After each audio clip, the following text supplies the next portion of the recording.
Live खबर अब तक के इस अंक में आपका स्वागत है। मैं हूं आपके साथ शिपन शर्मा। बुलेटिन की शुरुआत करने से पहले नजर डालते हैं अभी तक की प्रमुख सुर्खियों को। पूरी ट्रांसपेरेंसी के साथ होगी परीक्षाएं। उपराज्यपाल मनोज सिन्हा बोले, जेकेएसएसबी आश्वासित होने के बाद कराएगी खुद परीक्षाएं।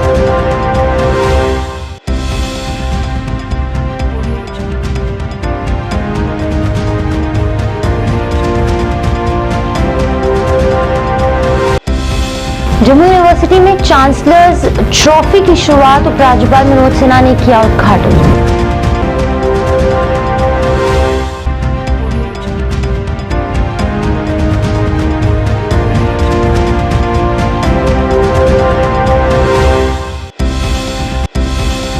कल से 72 घंटे की काम छोड़ हड़ताल पर जाएंगे पीएचई यूनाइटेड फ्रंट के सदस्य। रेगुलराइजेशन पॉलिसी लागू कर एसआरओ 64 लागू करने की मांग।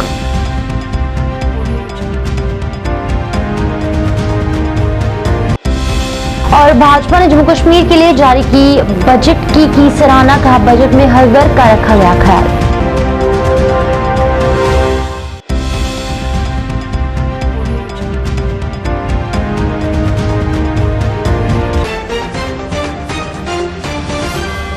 अब समाचार विस्तार से। जेकेएसएसबी द्वारा आगामी परीक्षाएं कुछ समय के लिए स्थगित कर दी गई हैं। इसी को लेकर आज उपराज्यपाल ने बात की। उपराज्यपाल ने कहा कि ट्रांसपेरेंसी से परीक्षा करवाना उनकी टॉप प्रायोरिटी है और हर परीक्षा ट्रांसपेरेंसी के साथ ही होगी। उन्होंने कहा कि वो पहले ही कह चुके हैं कि अगर रत्ती भर भी गड़बड़ी पाई गई तो परीक्षा को स्क्रैप कर दिया जाएगा। वहीं उपराज्यपाल मनोज सिन्हा ने महबूबा मुफ्ती के द्वारा उन पर किए गए कटाक्ष पर कहा कि वो उस पर कोई जवाब नहीं देना चाहते, लेकिन यह भी सच है कि जम्मू कश्मीर में लगभग 47 लोगों को नौकरी से बाहर इसलिए निकाला गया है क्योंकि वो आतंकी गतिविधियों में शामिल थे। उन्होंने कहा कि इससे पहले वाली सरकारें उन लोगों को भी नौकरी प्रदान करती थी जो आतंकी घटनाओं में शामिल रहते थे, लेकिन अब ऐसा नहीं है। अब जो आतंकी घटना में शामिल होगा उसे नौकरी से बाहर निकाल दिया जाएगा। फिलहाल के लिए स्थगित किया है और मुझे लगता है कि जेकेएसएसबी जब पूरी तरह से आश्वस्त हो जाएगी तो एग्जाम जल्द कराए जाएंगे। सर, क्या जो एजेंसी को लेकर सवाल उठाए गए थे, क्या हर एक पहलू को देखा जाएगा? जो आपने कहा कि पिछली सरकारों में जो है आतंकवाद। मैंने आपको पहले भी कहा था कि अगर आयोटा भी डाउट होगा किसी चीज़ में तो ट्रांसपेरेंसी हमारे लिए टॉप प्रियॉरिटी है। मेरिट के आधार पर नियुक्ति हो, ये हमारी प्राथमिकता है। मैं किसी के आरोप पर जवाब नहीं दूंगा, लेकिन ये सच्चाई है कि 47 लोगों को नौकरी से यहाँ निकाला जा चुका है जिन पर राष्ट्र विरोधी गतिविधियों में शामिल होने का आरोप रहा। इसका प्रमाण मुझे लगता है देने की जरूरत नहीं, आप सब इसको जानते हैं। कब नियुक्त हुए थे, मुझे लगता है कि ये भी आपके ध्यान में आ जाएगा। तो मैं इसमें कोई बात कहूँ अच्छी नहीं है। टोटलिटी में बजट को देखना चाहिए। मोटे तौर पर 70% आबादी हमारी एग्रीकल्चर और एलाइड सेक्टर पर आधारित है। मुझे लगता है कि जो हमने प्लान बनाया होलिस्टिक डेवलपमेंट का, उसमें भी बजट में अच्छा प्राविधान किया है। आने वाले 5 साल तक 5013 करोड़ रुपए एक्स्ट्रा हम जब तक का बजट हमारा एग्रीकल्चर और एलाइड सेक्टर का था उसमें इंफ्यूजन करने जा रहे हैं। सिक्योरिटी स्वाभाविक रूप से जम्मू कश्मीर के लिए प्राथमिकता है, उसका भी ध्यान रखा गया है। मुझे लगता है कि टूरिज़्म, यूथ एम्पावरमेंट और एजुकेशन ये सेक्टर भी हैं जिसमें हमने काफी फोकस किया है। जम्मू यूनिवर्सिटी में आज से चांसलर्स ट्रॉफी की शुरुआत हुई। उपराज्यपाल मनोज सिन्हा ने इसका उद्घाटन किया। इस मौके पर उपराज्यपाल के सलाहकार राजीव राय भटनागर, यूनिवर्सिटी के चांसलर और अन्य गणमान्य लोग मौजूद थे। ये चैंपियनशिप 17 मार्च तक चलेगी, जिसमें भाग लेने के लिए काफी संख्या में खिलाड़ी पहुंचे हैं। उपराज्यपाल मनोज सिन्हा ने कहा कि युवाओं को नशे से दूर रखने और खेलों को बढ़ावा देने के लिए इस तरह के आयोजन किए जा रहे हैं। उन्होंने कहा कि खेल से शरीर और तन और मन दोनों ही तंदुरुस्त रहते हैं, इसलिए युवाओं को खेलों में भाग लेना चाहिए। I request Professor Neelu Rohitra, Director.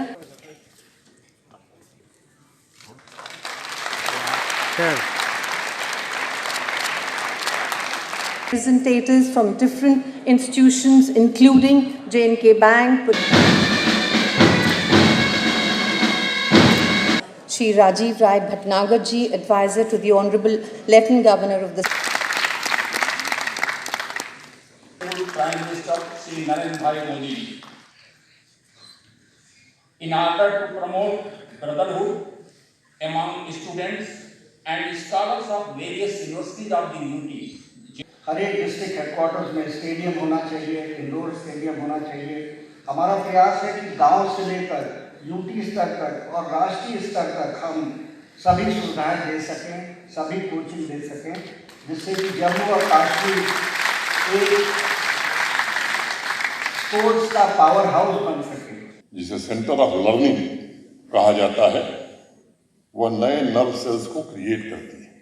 और इसलिए मैं आज एक बात कहना चाहता हूं, जिस बात का जिक्र अभी भटनागर साहब ने किया कि फिट इंडिया का नारा ये महज स्लोगन नहीं है, बल्कि सोच समझ करके माननीय प्रधानमंत्री जी ने युवा पीढ़ी को वो रास्ता दिखाया है जिस पर चलकर तरक्की की नई बुलंदी को देश का नौजवान छू सकता है। कल से पीएचई यूनाइटेड फ्रंट के सदस्य 72 घंटे की काम छोड़ हड़ताल पर जाने वाले हैं।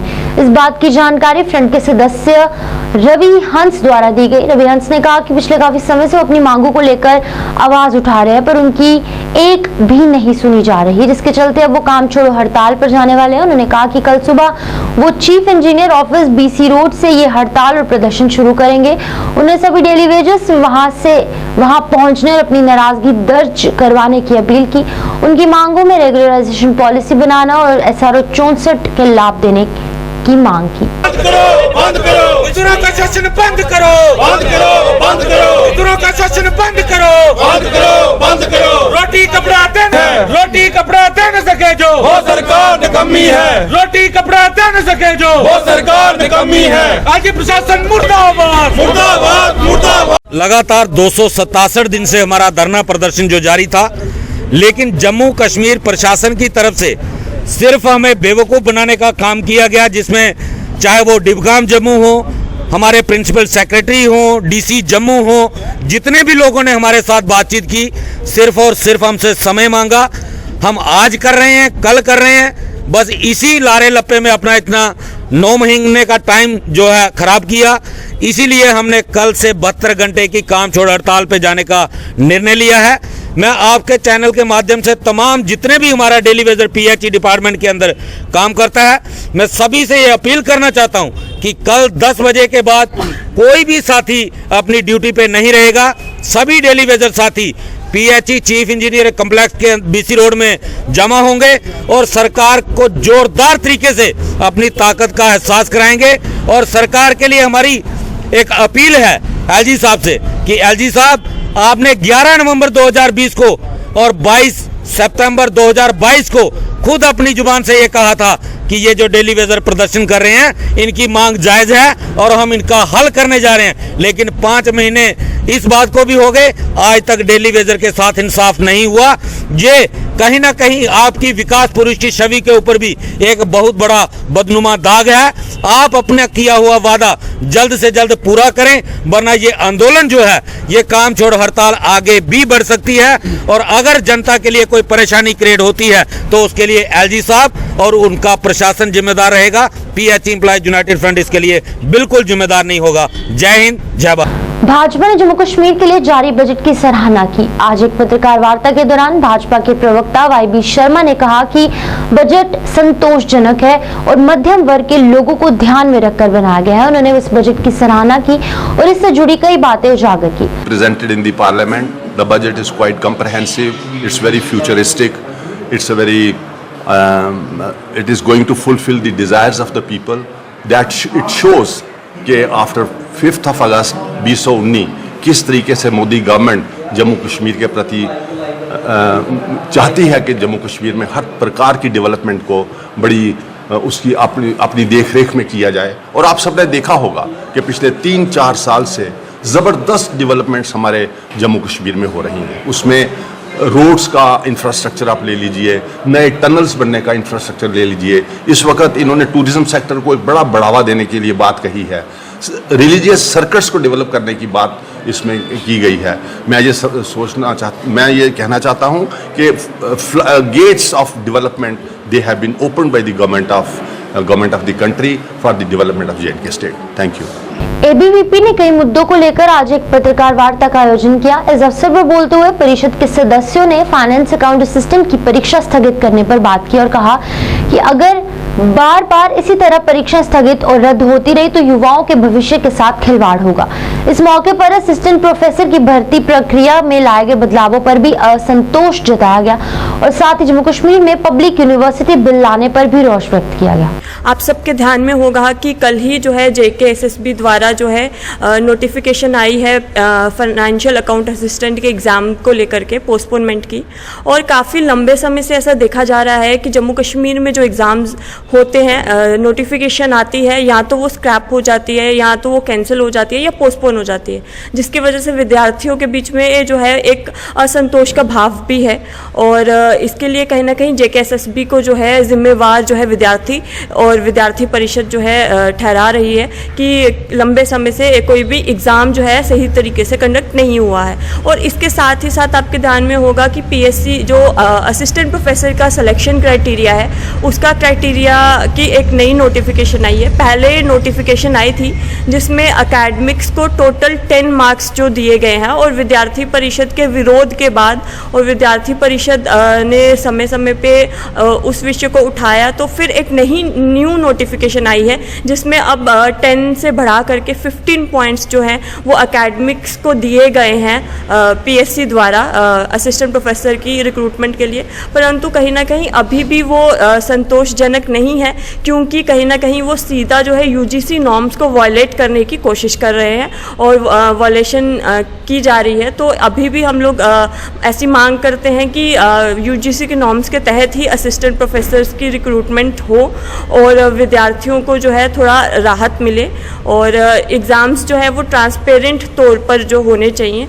और उसके साथ ही पब्लिक यूनिवर्सिटी बिल का विषय है कि पब्लिक यूनिवर्सिटी बिल को लेकर के भी जो है जम्मू कश्मीर में उसको पारित किया जा रहा है, और कहीं ना कहीं ये भी एक चिंता का विषय है विद्यार्थियों के बीच, क्योंकि इससे जो है यूनिवर्सिटी का जो एटमॉस्फेयर है वो एकदम से बदलेगा। ब्यूरोक्रेसी के हाथ में जो है यूनिवर्सिटी सौंपी जा रही हैं। यूनिवर्सिटी जो है अभी तक जो है अनुभवी प्राध्यापक रहे हैं, जो अनुभवी लोग रहे हैं एकेडमिक्स में, वो संभाला करते थे, और इस बिल के आने के बाद कहीं ना कहीं डायरेक्ट जो है ब्यूरोक्रेसी की इंटरफेरेंस उसमें होगी, जो कि यूनिवर्सिटी के एटमॉस्फेयर के लिए सही नहीं है। गांधी कॉलेज ने आज विश्वकर्मा यूनिवर्सिटी के साथ एक MOU पर हस्ताक्षर किए हैं।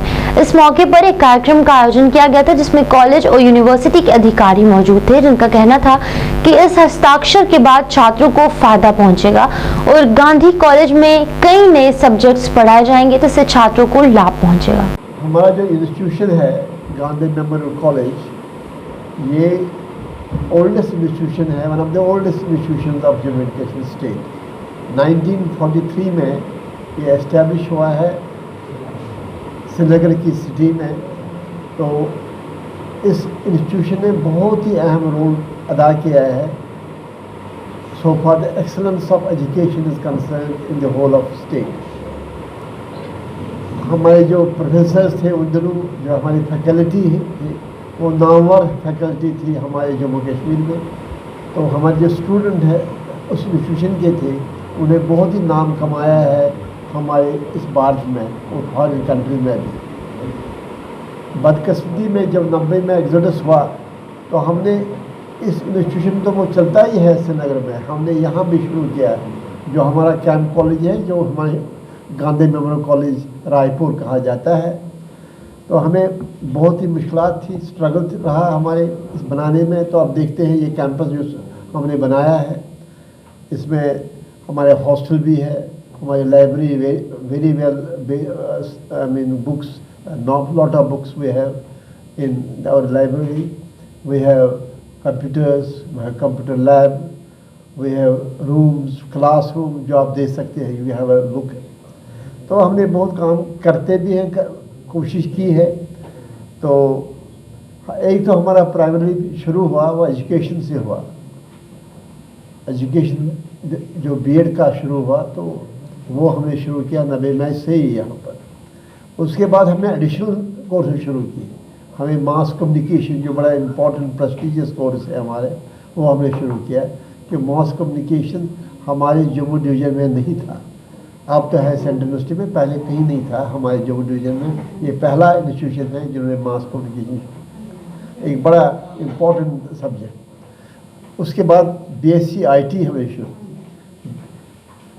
BA कॉमर्स शुरू किया, और अब लेटेस्ट जो हमारी है, हमने MOU साइन किया है जो सिक्किम यूनिवर्सिटी है, विश्वकर्मा यूनिवर्सिटी जो नेशनल यूनिवर्सिटी है, हिंदुस्तान की बड़ी इम्पोर्टेंट यूनिवर्सिटी है, उसके साथ MOU साइन किया है। कोर्सेज के बारे में बोला, let me go into a little bit of depth to the course के बारे में। यहाँ पर ऑलरेडी BSc IT चल रहा था, BCom ऑनर्स, और BSc IT के अलावा हमारे पास mass communication, graduation in mass communication, ये सारा चल रहा था। लेकिन हमने ये सोचा कि now this is the proper time where in जब हमको चाहिए है short term courses, skill development courses, यानी एक स्टूडेंट जो है वो he should master of everything. जैसे नया एजुकेशन सिस्टम पॉलिसी बनी है, अगर कोई BCom स्टूडेंट है तो उनको अगर शॉर्ट टर्म कोर्स में वो सीखता है, यानी 6 या 1 साल, 6.5 महीने का या 1 साल का कोर्स करता है, he will or she will get the job instantaneously once he or she does it। तो ये जो पॉलिसी रखी है, हमारे जो वाइस चांसलर साहब हैं उन्होंने भी उन्होंने इसमें इनिशिएट किया, राज नेहरू जी ने। तो इसी BSc IT डिपार्टमेंट में जो हमने स्टार्ट किया सर्टिफिकेशन कोर्सेज, उनमें इन्होंने जैसे बोला पाइथन प्रोग्रामिंग, पहले होता था जावा, सन जावा वगैरह। अब आज की डेट में देखा जाए तो पाइथन कोर्सेज, C++ वगैरह, उसमें जैसे ये 6.5 महीने का कोर्स है। और जब हमने देखा कि दिल्ली जैसी जगह में या ऐसे के भी मेट्रोपॉलिटन सिटीज़ में इसी पाइथन कोर्स के 40 हज़ार they charge for 3 months, for 6 months. तो वही कोर्स अगर यहाँ पर हम स्टार्ट करें, वही कोर्स अगर हम यहाँ पर स्टार्ट करें तो विद नॉमिनल फीस, तो मेरे ख्याल में हमारे बच्चों को बहुत ही अच्छा फैसिलिटी मिलेगा, प्रावधान मिलेगा। जल शक्ति विभाग के कर्मचारियों ने बुधवार को अपनी मांगों को लेकर जमकर हंगामा किया। बता दें कि विभाग में काम करने वाले अस्थायी कर्मचारियों ने जीरो मोड़ से पैदल चलते हुए रोष रैली शुरू की। LG प्रशासन और DC रियासी के खिलाफ जोरदार नारेबाजी भी की गई। प्रदर्शनकारियों ने रोष रैली की और नारेबाजी करते हुए दरियाचना पर बने पुल पर पहुंचे, जहां पर उनकी रैली आने से पुल पर हर प्रकार के वाहनों की आवाजाही बंद हो गई। कटरा से शिवखोड़ी आने जाने वाले वाहन भी रुक गए। सभी कर्मी पुल पर धरना देकर बैठे गए। बता दें कि मौके पर मौजूद पुलिस कर्मियों ने उनको समझाने का असफल प्रयास किया। काफी देर तक कर्मी धरना देकर बैठे रहे। बाद में पुलिस यूनियन के प्रधान देवेंद्र सिंह और कुछ कर्मचारियों ने जबरन उठाकर अपने साथ ले गए। हालांकि इस दौरान कुछ कर्मी और पुलिस के वाहन के आगे लेट गए, जिनको भी गिरफ्तार किया गया। प्रधान देवेंद्र सिंह ने कहा कि उनकी कोई सुनवाई नहीं हो रही। वो लोग पिछले कई महीनों से हड़ताल कर रहे हैं और अपनी मांगों को उजागर कर रहे हैं, पर उन्हें अनसुना किया जा रहा है, इसलिए उन्होंने आज ये रोष रैली निकाली।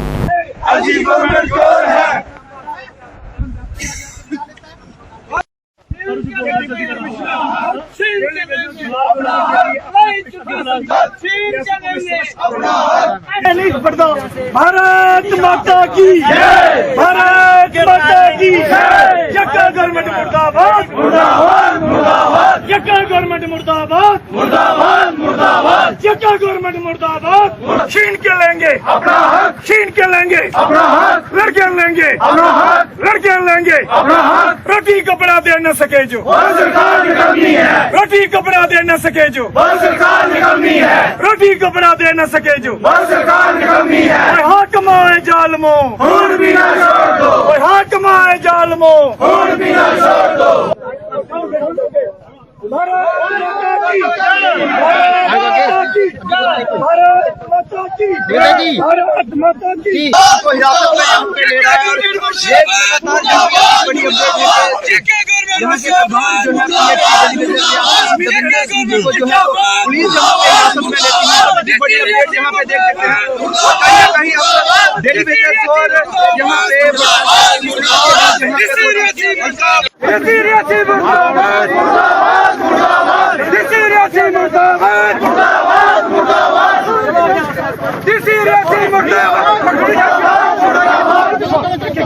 भारत माता की भारत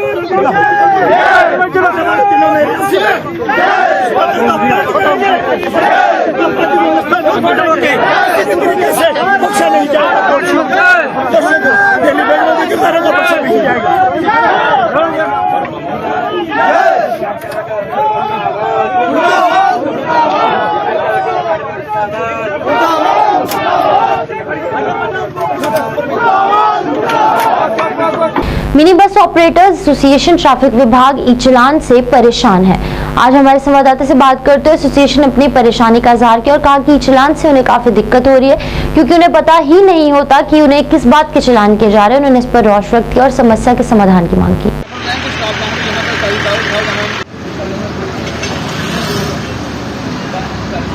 ये हमारी कि हम फीवर से हमको आगे गाड़ी लगाते हैं, आगे आके हम जैसे सवारी बैठा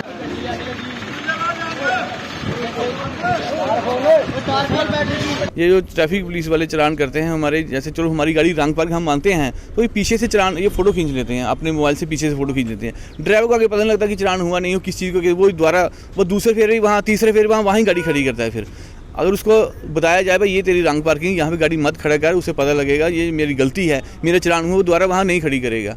ये बताना चाहिए उन्हें। ये बहुत चलाना है, जैसे हमें एक मैसेज आ गया, अभी एक मैसेज आ गया, आधे घंटे बाद उसी गाड़ी सेम गाड़ी का दोबारा मैसेज आएगा कि दोबारा चलाना हो गया। कितने चलान मारे हम, इतने मैसेज हमें व्हाट्सएप नहीं है जितने हमें ऑनलाइन चलाना मैसेज आ जाते हैं। ये बहुत परेशानी है, हम बहुत परेशान हो गए। आमफले से लेके हमारे यहाँ तक कोई, हमें तो वैसे कोई प्रॉपर स्टॉप नहीं है कि गाड़ी सवारी कहाँ उतारनी है, कहाँ चढ़ानी है, कोई लेडी सवारी है, कोई बच्चा है, कुछ है, कहाँ पर उतारनी है। ये चलते चलते बस ऐसे ही कि ये जो आप ई चलान करते हो, चलान करो आप, हम मना नहीं करते हैं, लेकिन चलान जो है वो गाड़ी को आप करते हो आगे से करो ना, ड्राइवर को पता चले।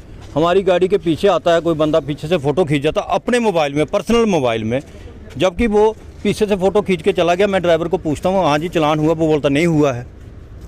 चलो ठीक है जो चलान कर रहे हैं इसके, लेकिन एक हमें और समस्या आ रही है। ई रिक्शा जो शहर में चल रहा है, ये ई रिक्शा आया था जहाँ पर गाड़ियों की कनेक्टिविटी नहीं है, वहाँ के लिए 3 किलोमीटर इसको रूट दिया गया, लेकिन ये धड़ल्ले से हर जगह घूम रहा है। आप चलिए, मैं अभी आपको दिखाऊंगा, ये नेशनल हाईवे है, इसके ऊपर ई रिक्शा चल रहा है, कोई पूछने वाला नहीं। हमारी गाड़ी अगर जहाँ से सपोज करो गांधीनगर चली जाएगी ना, वो आउट ऑफ रूट हो जाएगी, उसको 10,000 फाइन होगा, लेकिन इनको पूछने वाला कोई नहीं है। कहाँ कहाँ चल रहा है, कहाँ से आता है, कोई पूछ नहीं रहा है। तो ये हमें ई चलाने की ना बहुत परेशानी आ रही है।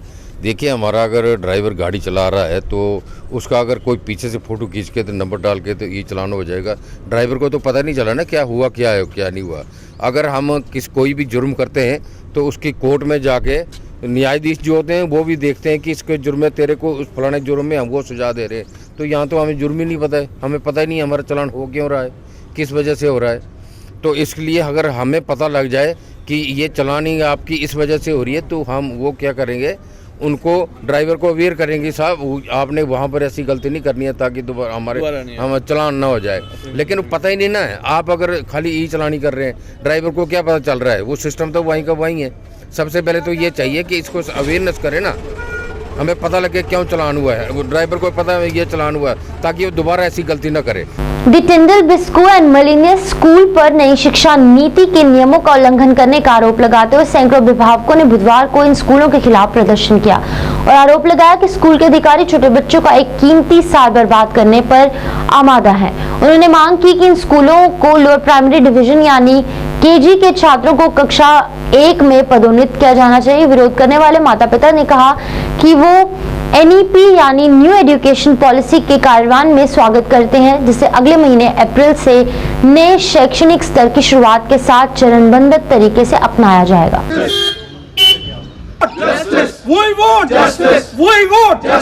टिंडल बिस्को मेलेंसन सोसाइटी जो है उसके नर्सरी और केजी के बच्चों के, ठीक है।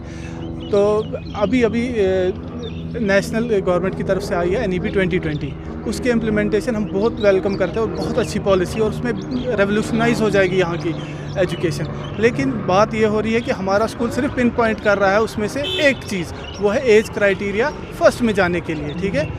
मतलब पूरी पॉलिसी में से सिर्फ एक पॉइंट है फर्स्ट में एज क्राइटेरिया क्या है। तो अंडर दिस गव वो क्या कर रहे हैं, जो नर्सरी और केजी के बच्चे हैं उनको रिटेन कर रहे हैं और आधों को प्रमोट कर रहे हैं। कहते हैं जो एज क्राइटेरिया फुलफिल करेंगे वो प्रमोट हो जाएंगे, बाकी डिमोट हो जाएंगे। 60 स्टूडेंट्स के लिए एक टीचर, NEP 2020 हमें ये भी बोलती है कि 30 स्टूडेंट है 25 स्टूडेंट के लिए एक टीचर रखो। उसके लिए प्रॉपर इंफ्रास्ट्रक्चर चाहिए। अगर आज 15-15 की क्लास में 60 बच्चे हैं तो ऑब्वियसली अगर आप उसको 30 बच्चे वहाँ पे करोगे, you have to create another class. और ये यहाँ पे ही नहीं होना श्रीनगर में, ये कुपवारा के स्कूल में भी होना, ये गुरेज के स्कूल में भी होना, ये अनंतनाग के स्कूल में भी होना। रूल सेम होना चाहिए। अच्छा, implementation obviously it will take time कि गवर्नमेंट को ऑब्वियसली एक पाथ बनाना है सब स्कूल्स के लिए, including government, including private schools. कैसे इंप्लीमेंट किया जाए फेज्ड वाइज मैनर में। खुद ही NEP 2020 में भी बोला गया कि फेज्ड वाइज मैनर में ये होगा, नॉट कि एक दिन हमने डिसाइड कर लिया आज ही NEP 2020 इंप्लीमेंट हो गया। This is not possible. एक और क्राइटेरिया उसमें है, जो इकोनॉमिकली वीक सेक्शन है सोसाइटी का, बच्चे जो है 25% अगर 100 बच्चों में एडमिशन जा रहा है 25% वो भी होना चाहिए, वो भी इंप्लीमेंट करना है। आप सिर्फ एक पॉइंट उठा रहे हो कि एज बार, ये जी अगर 8th में जाएगा 10th में जाएगा, इसकी एज अप्रोप्रिएट नहीं होगी इस वक्त। डॉक्टर सुमेधा शर्मा को इंसाफ दिलाने की मांग को लेकर जम्मू के गांधीनगर में कैंडल मार्च निकाला गया था, जिसमें काफी संख्या में लोगों ने भाग लिया और डॉक्टर सुमेधा शर्मा को श्रद्धांजलि दी। उन्होंने आरोपी को फांसी की सजा देने की मांग की।